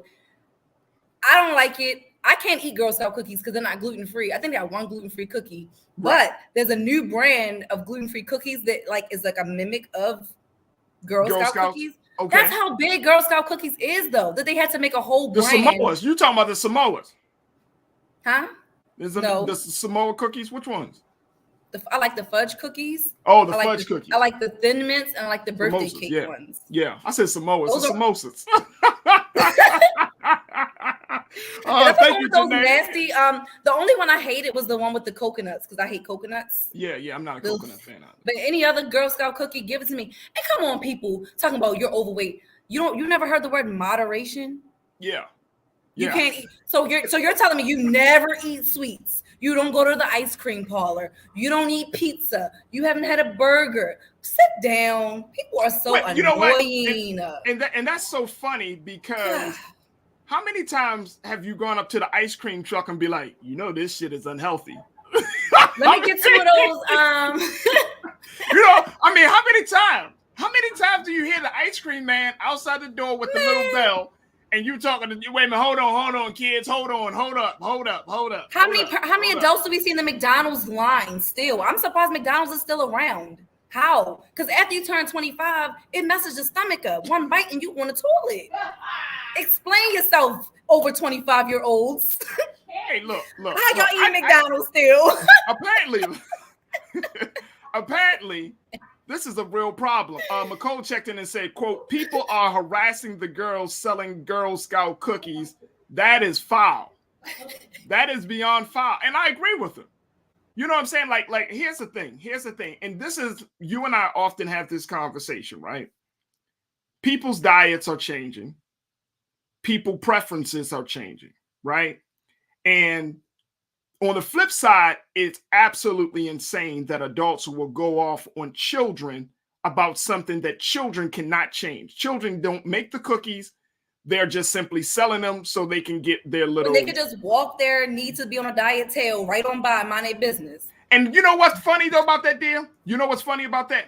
most of the time I see Girl Scouts selling Girl Scout cookies in front of stores, supermarkets, grocery stores.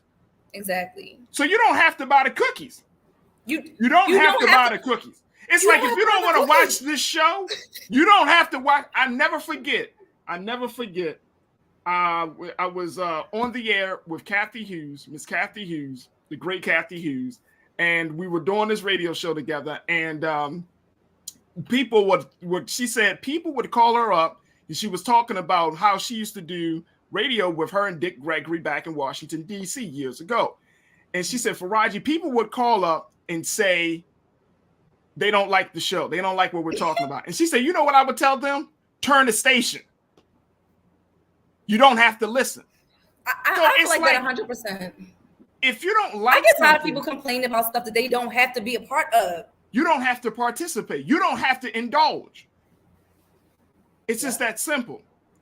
Now, here's the flip side. Here's the flip side on this, dear. Here's the flip side, and I wanted to get your take on this. The flip side of this is that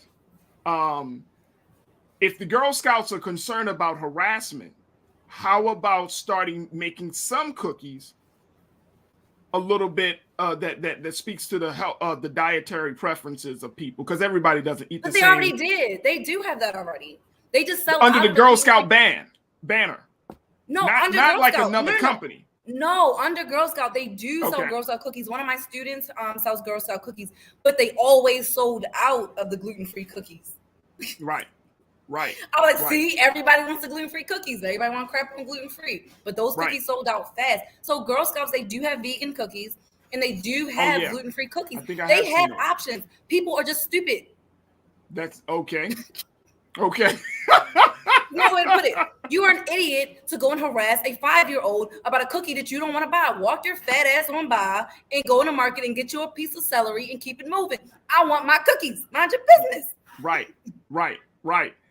Grace checked in on our page and said, actually, how many times do people read the label for sodium and sugar content? Nope. Buy it because they like to eat it. Thank you. Soy. How much soy do we have in food? How much high fructose corn syrup are you giving to your kids? Yeah. I mean, people gotta stop playing, man. You may probably buy the Simply Heinz ketchup like we buy. Right. Some of your bread. Let me tell you, if you're eating Wonder Bread, then you're eating high fructose corn syrup in your bread. What do you need high fructose corn syrup in your bread for? Yeah. I'm an avid label reader. I read labels for everything, folks.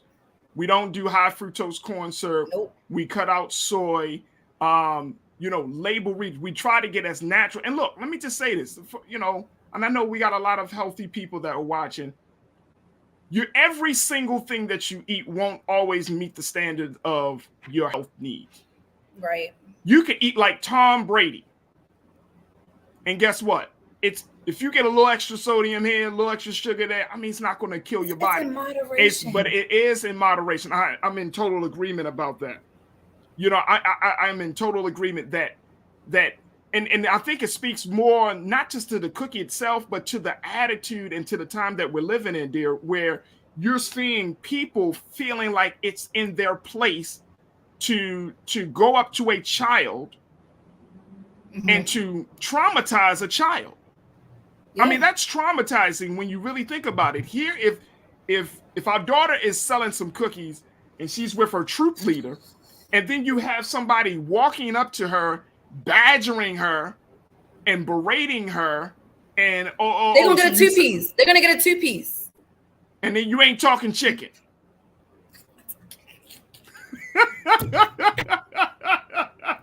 I promise.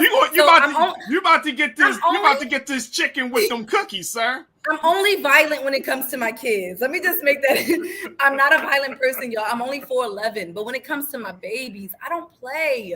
Yeah, I don't play when it comes to my babies. Look, I don't play around. I don't understand how adults can get into a space with children to go back and forth with children. I don't argue with children. Something is really wrong with you as an adult to go up to a kid. And that's why, so I am not making fun of anyone's weight. I think that people are beautiful no matter what weight they are. I have celiac disease, so I struggle with weight. 2020, I was 20 pounds heavier than when I am now, and my weight just fluctuates every year, and I can't control it as much as I would like to. I'm trying to. So I would never make fun of a person's weight. I am only coming at people who are coming at kids, because that just shows me that you just have like no boundaries. You just have no care in the world to come at a kid for trying to do something cool or just to be out in the community, serves in the community. I love Girl Scout cookies. When I see them, I go and support, even if I can't eat the cookies. I've given them to my students as a treat at the end of the day. So I love to support Girl Scout cookies. Come my way. If you're in Baltimore, come on. I want the cookies. Bring them to me. Hubby just cashed at me today, so I got y'all. Right. So what do we take from this? Because I feel like there has to be some lesson from this. I mean, or should we tell Stop parents? Messing with kids. Okay. You weirdo. You're a weirdo to go up to a kid and pick on them. You choose your diet. You need to learn self-discipline. Download the app, NOM, or whatever it's called, NOOM, whatever, Noom, whatever it's called. Do whatever you have to do to make sure that you're living your life authentically to yourself. You're only putting in your body what you want to have in there. And don't worry about other people. That's not for you to say. Mind your mother effing business. Is that something? Yeah, I think so. And just chill out, man. It's only a cookie. It's weird. You know what I mean? You're crying over spilled weird to milk. Me? Yeah. Weird. Oh, weird. All right, folks, we're going to take a quick pause. When we come back, let's talk about some life lessons that we can learn from someone who has lost a loved one. Stay with us. It's The Culture here on the Black Star Network.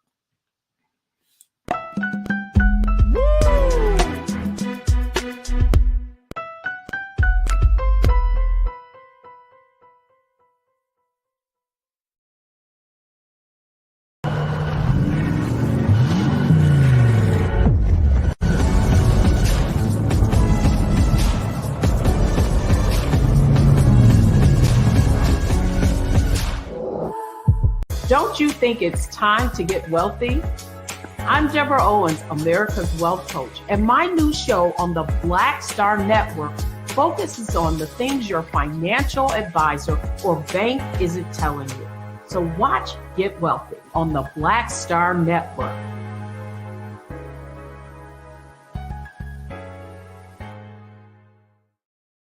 Hi, I'm Dr. Jackie Hood Martin, and I have a question for you. Ever feel as if your life is teetering and the weight and pressure of the world is consistently on your shoulders? Well, let me tell you, living a balanced life isn't easy. Join me each Tuesday on Black Star Network for A Balanced Life with Dr. Jackie. We'll laugh together, cry together, pull ourselves together, and cheer each other on. So join me for new shows each Tuesday on Black Star Network, A Balanced Life with Dr. Jackie.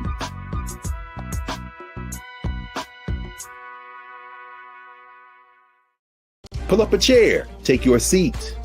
The Black Tape with me, Dr. Greg Carr, here on the Black Star Network. Every week, we'll take a deeper dive into the world we're living in. Join the conversation only on the Black Star Network.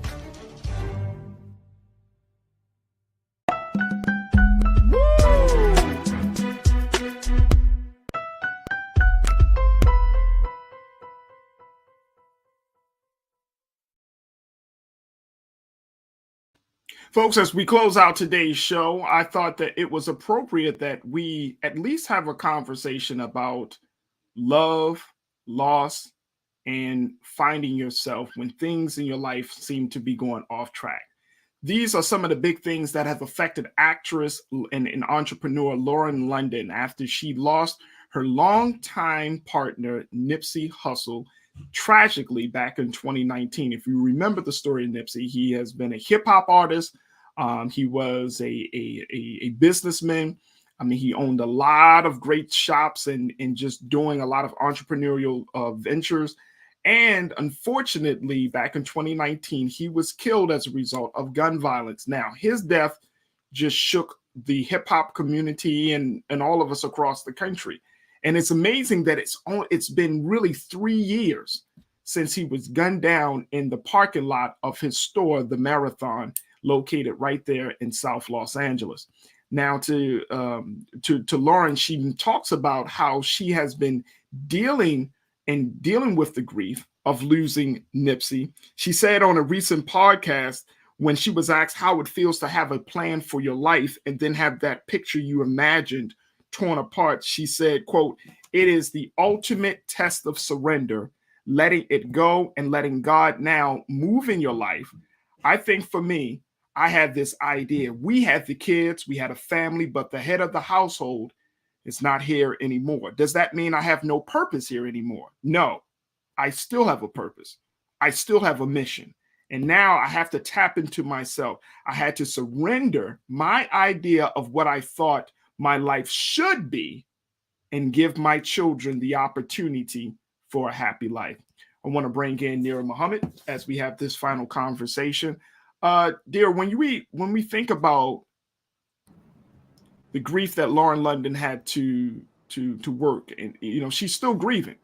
She's still grieving because it's a forever thing. It's a forever thing, right? Nipsey Hussle is also, Nipsey he shouted out in all your big songs. Of course, people talk about him. It's like you're not gonna forget. And I'm sure she will. There won't be a time where she won't be reminded of how wonderful he was, or what type of man that he was, and all of those things. And she'll see him through her son every single day. They have a son together. Right. But to that point that she made about having a purpose, that she had to surrender this idea of what her life should be. And you and I've talked about this. Like sometimes your life can go, you think your life will be in a certain place, and you know people like this, and I know people who say, okay, by this age I want this, by this age I want that. Yeah. And then those things don't happen. And then it's a hard place when the person you wanted to spend your life with is not there. It's a hard pill to swallow when you realize that your life is not going the way you imagine, and you have to reorient yourself to finding some balance. What are your thoughts around that?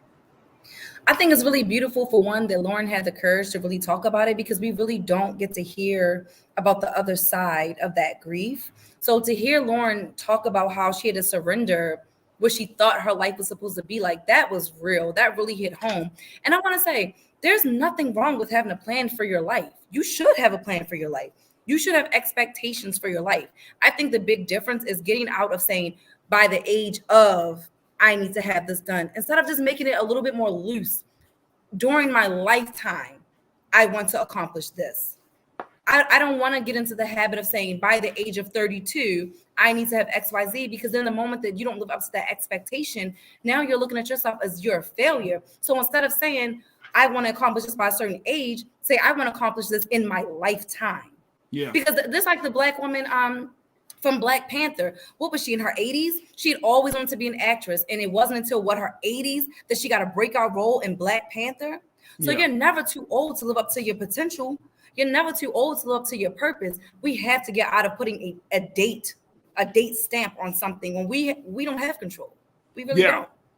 And I love how you said that, because I remember one of my longtime mentors taught me, when you deliver any type of speech, a sermon, that you can certainly have notes. But he told me this way. He said, you can have your notes on paper, but he said, always leave inspiration. Mm-hmm. Always leave a space for inspiration. Don't have your bullet points so tight that God can't inspire you or can't compel you to say certain things, right? So he said, always, and I never forgot about that. He said, I literally leave a space on the paper for God's inspiration. And I feel like that's the same way, just listening to you, that your life there has to be some spaces in your life for inspiration. It does. For changes, right? Because like you and I, we both have experienced great grief.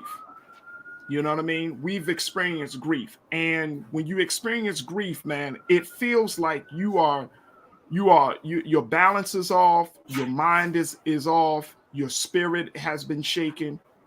And it really does something to you. But a lot of times people, we don't like to feel all of the emotions that grief comes with. The stages, right? Or we try to just gloss over, oh, I'm all right, I'm good. After a traumatic moment, a very traumatic, game-changing, life-altering moment, we just, oh, no, I'm fine. Nope, I'm good. I'm fine. We try to skip and over it. You're walking, you're talking, you're interacting, but here and here, you're destroyed. You're broken down. Yep. Or it just may take time. I remember I actually wrote this in a poem when I about finally falling into depression, because I was like, I'm a Black woman. I can't be depressed. I'm a strong Black woman. But I remember one of the things, the metaphor that I used in my poem was that my life became like a glass bottle with a corkscrew on it. And I was just putting so much traumatic shit inside of that bottle that it got so full that the corkscrew just popped off and everything came spilling out. And that's how we live. We try so hard to sweep stuff under the rug, to pretend that things don't faze us. And then one day that cork is going to pop off and all hell is going to break loose. And you're going to be like, what? I'm going through this. I need therapy. And it's real. Yeah. Because we set unrealistic expectations for ourselves. Yeah. How important is therapy? Do you think it? Woo, I mean, no, and I'm serious. You know what? I will say, do not get therapy because you're depressed. Get a therapist, period. Don't be reactive, be proactive. That's where I stand on therapy. Everybody should go see a therapist at some point in their lives. Everybody. I don't care who you are. Go see a therapist. I don't care if you do it periodically. I don't care if you only see a therapist once a month. Go see a therapist, because there's nothing like talking to a professional who can give you an unbiased opinion. I don't want to hear, I got my pastor. Your pastor knows you. I don't want to hear, I got my grandma. Your grandma knows you. I got my homegirls. Your homegirls know you. They are going to side with you 9 times out of 10. They will enable you. Your therapist will not. My therapist was hardcore in my face. And of course, that therapist that, you find a therapist that matches what you need. Some people need a hardcore therapist. Some people need a therapist that might hold their hand a little bit more. I had a therapist that gave it to me straight, and that was exactly what I needed. So you find a therapist that fits your individual needs, but get a therapist. Be proactive with your life, with your mental health. Because we live in a world, as we talked about before, we are bombarded by so much stuff from social media, from these wars, from worrying about if we can wear our real hair. We're bombarded by so much stuff. We need an outlet. A healthy outlet, someone to talk to that knows what they're talking about. It is very important. I'm a huge advocate for therapy. So am I. Rocking with the Truth said, when my mom passed, I kept saying I was fine. I took another week off work, went back Monday morning to sit at my desk and have a heart attack. God was telling me to slow down. Slow down. Our body talks to us. So let me just and we ignore it. Dear, when you just said that, and it made me think about when we don't take the time, because somewhere along the growth somewhere along our journey in life, someone told us that we were weak to show our emotions. And I think, we talk about this, of course, with men and Black men. But I think the same thing goes for women as well, Black women. Somewhere along the line, in all of this, in this culture that we are in, right? Everybody is talking about, as much as we talk about self-care, mental health days, and all of those things, somewhere along the line, the thought that we can't express our emotions, the thought that we shouldn't talk about our pain is still present in each and every one of us. You know why? We've been in survival mode from the moment we touched this land. Yeah. When you're in survival mode, you're trying to stay alive. You're not thinking about your emotions. You're trying to stay alive. We are operating in survival mode. This is not natural. But what can you expect from a people who have to beg to show up as their authentic selves? How can we be anything but? We can't even wear our hair. We're begging to wear our natural hair in 2022, but you expect us to be what? Happy, healthy? How can we be? We're in survival mode. From the day that the first breath of air that we take as Black people on this planet, we're in survival mode. Period. I don't care where you are. I don't care if you're in Africa. I don't care if you're in America. I don't care if you're in Europe. I don't care where you are. We are in survival mode as Black people, period. And we carry that pain all day. We carry that pain all day, and we carry it consciously and subconsciously.